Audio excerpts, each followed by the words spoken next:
मुसलमान इस मुल्क के अंदर किसी बैसाखी के सहारे नहीं जी रहा है। और मुसलमान को आज भी जिस तरीके से पहले किसी के ऊपर भरोसा नहीं था, आज भी इन गुंडों के ऊपर मुसलमानों को भरोसा नहीं है। लेकिन मुसलमानों के इस मुल्क के ऊपर, मुल्क के दस्तूर के ऊपर, यहाँ का जो कानून है उस कानून के ऊपर मुसलमानों को भरोसा है। इसको बोलते हैं गुंडागर्दी, इसको बोलते हैं मनमानी हुकूमत और अरबाबे हुकूमत और असबाबे हुकूमत और जराए मुल्क को गलत इस्तेमाल करना।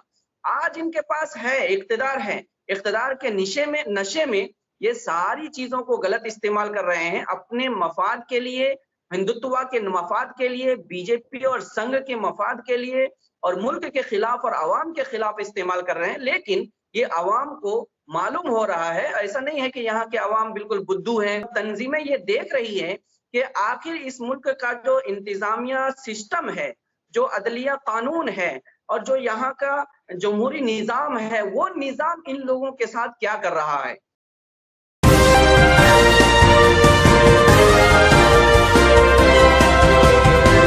पर्पल न्यूज से मैं हूं आपके साथ नदीम अकरम। एक हेट स्पीच कॉन्क्लेव जो है वो चलाई गई धर्म संसद के नाम पर दिल्ली में, जहां पत्रकारों ने शपथ दिलाई कि मुसलमानों को मार डालो और खुले तौर पर कत्लेआम के लिए उकसाया गया। और सही तस्वीर जो है वो हरिद्वार से भी सामने आई, जहां नरसिंहानंद नाम के व्यक्ति ने 3 दिन तक धर्म संसद के नाम पर मुसलमानों के खिलाफ जम करके जहर उगला और यहाँ तक कि ये बताने की कोशिश की कि अब मुसलमानों से जंग होने वाली है, तलवारें उठा लो। तमाम मुस्लिम तंजीमें इस घटना को लेकर के क्या कुछ कर रही हैं, इसी पर मेरे साथ बात करने के लिए ऑल इंडिया इमाम काउंसिल के जनरल सेक्रेटरी मुफ्ती एहराज कासमी साहब भी मौजूद हैं। मैं आपसे जानना चाहूंगा, इस पूरी घटना के हेट स्पीच जो है सोशल मीडिया पर वायरल हो रहे हैं, ऑल इंडिया इमाम काउंसिल इसके ऊपर क्या कर रही है अभी तक? अस्सलाम वालेकुम। सबसे पहले मैं नदीम भाई आपको मुबारकबादी देता हूं और आपका शुक्रिया भी अदा करता हूं कि आपने कौम और मिल्लत और ख़ास तौर से मुल्क के फलाह बहबूदी के लिए हमेशा आवाज़ उठाई है। इस वक्त जो आपने इशू उठाया है, यकीनन ये हमारे मुल्क के लिए और हमारे मुल्क के जमहूरियत की बका के लिए बहुत ही ज़्यादा ख़तरनाक है। और यति नरसिम्हानंद या इस जैसे लोग जो इस वक्त आवाज़ उठा रहे हैं, ये एक नई चीज़ नहीं है। ये परवीन तोगड़िया जो अभी बात कर रहा है, या इस तरह के बहुत सारे लोग हैं, ये चौहान है जो एक चैनल चलाते हैं, तो ये कोई नई चीज़ नहीं है। ये असल में आरएसएस और संघ परिवार के पाले हुए लोग हैं, पालतू लोग हैं और इन लोगों को जब भी लुकमा मिलता है तो ये लोग भौंकना शुरू। तो इसमें हमें कोई परेशान होने की जरूरत नहीं है और ताज्जुब करने की भी जरूरत नहीं है। हम लोग ये देखते हैं कि जब से मुल्क आजाद हुआ है तब से लेकर के आज तक ये आरएसएस और संघ परिवार के लोगों ने अलग अलग तंजीमें बना रखी है और सारी तंजीमों को अलग अलग काम बांट के दिया हुआ है और उन लोगों को ड्यूटी दे के रखी है कि आपको इस वक्त में ये काम करना है, इस वक्त में ये काम करना है। अभी चूंकि यूपी का इलेक्शन बहुत करीब है और यूपी के अंदर जो योगी हुकूमत है, उन्होंने कौम और मिल्लत के लिए और मुल्क के लिए, नौजवानों के लिए, फक्र को दूर करने के लिए और खास तौर से इंसानों को बचाने के लिए कुछ भी नहीं किया है। कुछ भी इसलिए नहीं किया कि उनके पास कोई एजेंडा ही नहीं है। ऐसा हॉस्पिटल में लोग मरे हैं, कोरोना में जो कोविड के अंदर लोग मरे हैं, लाशों को समंदर के किनारे बहा दिया है और वैसे बालू के नीचे दबा दिया है। कोई इज्जत नहीं इनके यहाँ इंसानों की। तो जाहिर सी बात है, इसकी वजह से लोगों के अंदर जो नाराजगी है, इस नाराजगी को कैसे खत्म किया जाए, डाइवर्ट किया जाए, उसके लिए ये काम कर रहे हैं। तो उसके लिए अपने बहुत सारे जो पालतू कुत्ते हैं, उनकी टीम है, भू भू और झों झों करने के लिए ऐसे लोगों को उन्होंने मैदान में उतारा है और वही इनके उन्हीं टीमों के ये लोग हैं जो इस वक्त बात कर रहे हैं।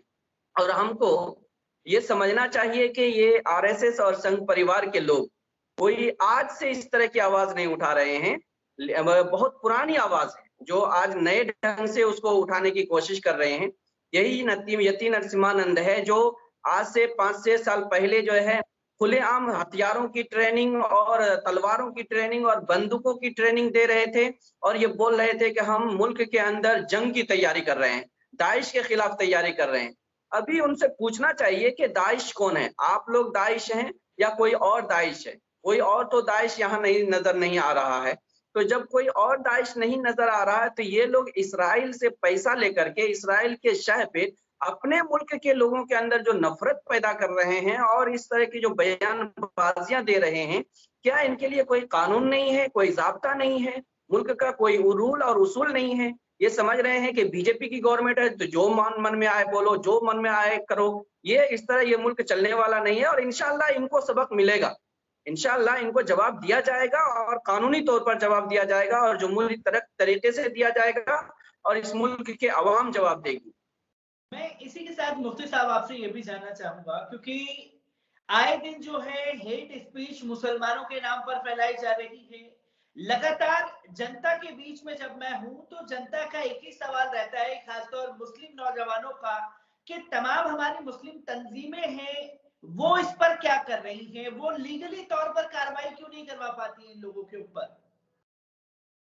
देखिए नदीम भाई, मुस्लिम तंजीमें, मुस्लिम जमातें और मुस्लिम लीडरान सब कुछ कर सकते हैं और अल्हम्दुलिल्लाह बहुत सारी तंजीमें काम कर रही हैं। हम लोग भी आवाम के अंदर ही काम करते हैं। हम लोग चाहें तो हम लोग भी वैसा बयान दे सकते हैं, हम लोग भी उसी तरह नौजवानों को गुंडागर्दी के ऊपर वरगला सकते हैं, लेकिन हमारा ये काम नहीं है।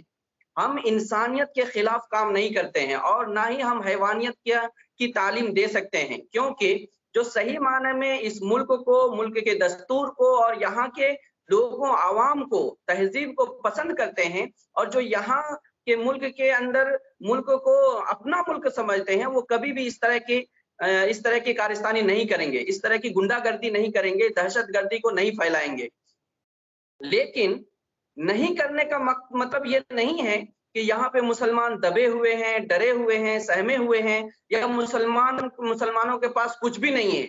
मुसलमान इस मुल्क के अंदर किसी बैसाखी के सहारे नहीं जी रहा है और मुसलमान को आज भी जिस तरीके से पहले किसी के ऊपर भरोसा नहीं था, आज भी इन गुंडों के ऊपर मुसलमानों को भरोसा नहीं है। लेकिन मुसलमानों के इस मुल्क के ऊपर, मुल्क के दस्तूर के ऊपर, यहाँ का जो कानून है उस कानून के ऊपर मुसलमानों को भरोसा है। इसलिए मुसलमान खामोश है और तंजीमें ये देख रही है कि आखिर इस मुल्क का जो इंतजामिया सिस्टम है, जो अदलिया कानून है और जो यहाँ का जमहूरी निजाम है, वो निजाम इन लोगों के साथ क्या कर रहा है। क्या इन लोगों को ऐसी गुंडागर्दी करने की छूट देता रहेगा या फिर इनके ऊपर कोई कार्रवाई भी करेगा?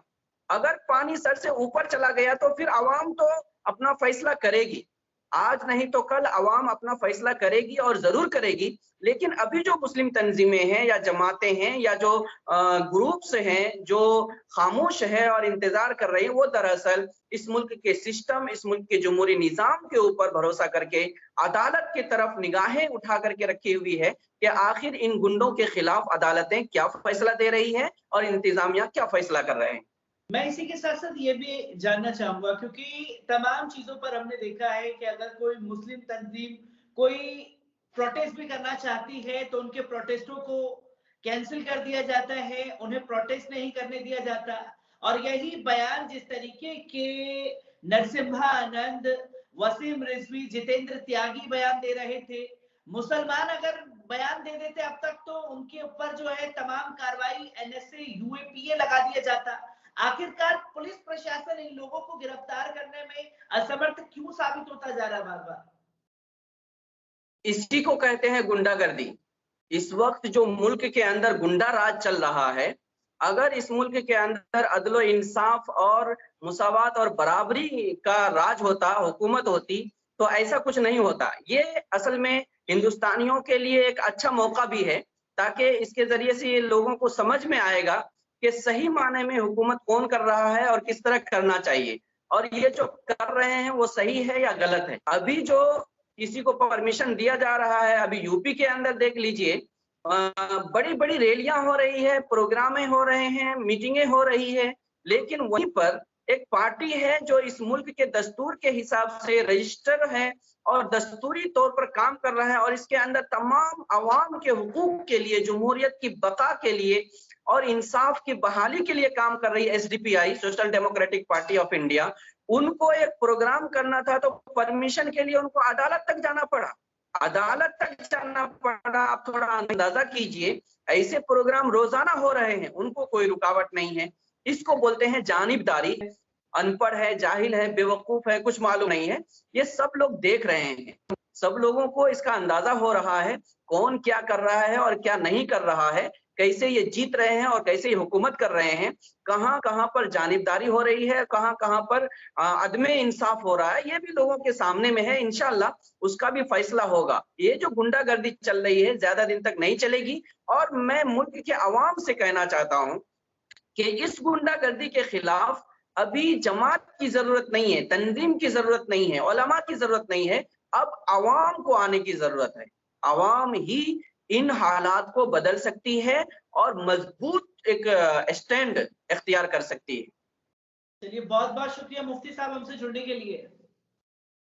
जी, आपका भी बहुत बहुत शुक्रिया नदीम भाई। अस्सलाम वालेकुम वरहमतुल्लाहि वबरकातुहू। जज़ाकुमुल्लाह।